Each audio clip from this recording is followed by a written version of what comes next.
সালে লোকসভা নির্বাচনে ১৫টি রাজ্যের ৭৯টি কেন্দ্রের ভোটের ফলাফলের গড়মিল নিয়ে প্রশ্ন তুলেছে স্বেচ্ছাসেবী সংগঠন ভোট ফর ডেমোক্রেসি।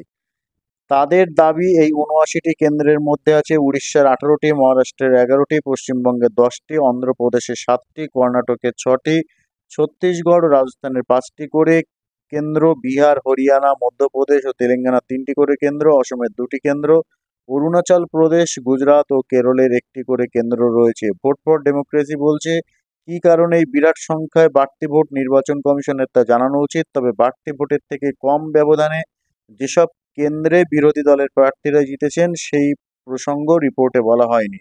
রিপোর্টে দাবি করা হয়েছে 10টি রাজ্যের 18টি কেন্দ্রে এনডিএ প্রার্থীরা খুব কম ব্যবধানে জিতেছেন এবং ভোটদান ও ফলাফলের সময় এই কেন্দ্রগুলিতে কারচুপি ও ইভিএমে গোলমালের অভিযোগ তুলেছিল বিরোধী প্রার্থীরা ও বিভিন্ন নাগরিক সংগঠনের সদস্যরা। এবং এই যে ভোট ফর ডেমোক্রেসি যে রিপোর্ট নিয়ে এসেছে তাতে বলা হয়েছে ১৫টি রাজ্যে ৭৯টি কেন্দ্রে খুব কম ভোটের ব্যবধানে জিতেছেন এনডিএ প্রার্থীরা। দেখা যাচ্ছে চূড়ান্ত ভোটের পরিসংখ্যানে ভোটদানের যে সংখ্যা বেড়েছে তার থেকে কম ব্যবধানে এই কেন্দ্রগুলিতে ফলাফল নির্ধারিত হয়েছে। পাশাপাশি তাদের আরও দাবি, নজিরবিহীনভাবে এবারের ভোটে প্রাথমিক ভোট গণনা ও চূড়ান্ত ভোট গণনার অঙ্কের মধ্যে প্রায় ৫ কোটি থেকে ভোটের ফারাক দেখা গিয়েছে, যার প্রভাব এই ৭৯টি কেন্দ্রে ফলাফলে পড়তে পারে এমনটা তাদের ধারণা। কারণ ওইসব কেন্দ্রে প্রার্থীরা যে অল্প ভোটের ব্যবধানে জিতেছেন, বাড়তি ভোটের অঙ্ক তার থেকে বেশি। রিপোর্টে দাবি করেছে ৭৯টি কেন্দ্রের অনেকগুলিতেই এনডিএ প্রার্থীরা জয়ী হয়েছেন। আর একে সামনে রেখেই কংগ্রেস আজ বলছে, রিপোর্ট যদি সত্যি হয় তাহলে ধরে নেওয়া যেতে পারে লোকসভায় বিরোধী মঞ্চ ইন্ডিয়া সবচেয়ে বেশি আসন পেতে পারত। এবারের লোকসভা ভোটে 7টি পর্বে হয়েছে।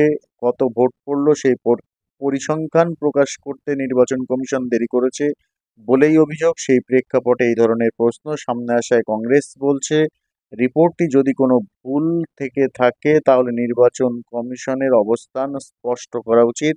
আর রিপোর্ট যদি ঠিক হয়ে থাকে সেক্ষেত্রে ভারতীয় নির্বাচন ব্যবস্থার মোড় ঘুরিয়ে দেওয়ার মতো ব্যাপার ঘটেছে বলে কংগ্রেস মুখপাত্র পবন খেরা তার এক্স হ্যান্ডেলে দাবি করেছেন। কমিশনের তরফ থেকে এখনও এই রিপোর্ট নিয়ে কোনো প্রতিক্রিয়া পাওয়া যায়নি। রিপোর্টে বলা হয়েছে, ভোটের দিনগুলিতে রাত 8টা নাগাদ ভোটদান সম্পর্কে নির্বাচন কমিশন যে তথ্য হাজির করেছে তার সঙ্গে চূড়ান্ত ভোটদানের পরিসংখ্যানে ফারাক 5 কোটির কাছাকাছি। সংখ্যাটা 4,65,00,000 থেকে কিছু বেশি। বিরাট সংখ্যার এই বাড়তি ভোট নির্বাচনের নিরপেক্ষতা নিয়ে প্রশ্ন তুলেছে। রিপোর্টে জানানো হয়েছে, আগের নির্বাচনগুলিতে দেখা গিয়েছে ভোটের দিন সন্ধ্যের পর কমিশন যে ভোটদানের শতকরা হিসাব পেশ করত তার প্রায় 1% ভোট বেড়ে যেত চূড়ান্ত ভোটদানের হিসেবে। তবে 24-এর লোকসভা ভোটে ব্যতিক্রম ঘটেছে। 7টি পর্বের এই ফারাক 3.2% থেকে 6.32%। অন্ধ্রপ্রদেশে এই হিসাব 12.54%, উড়িষ্যায় 12.48%। রিপোর্ট বলছে, এই বাড়তি ভোট নিয়ে নির্বাচন কমিশন কোনো ব্যাখ্যা হাজির করেনি। এরপরেই তাৎপর্যপূর্ণ এই তথ্য সামনে নিয়ে এসেছে ভোট ফর ডেমোক্রেসির রিপোর্ট।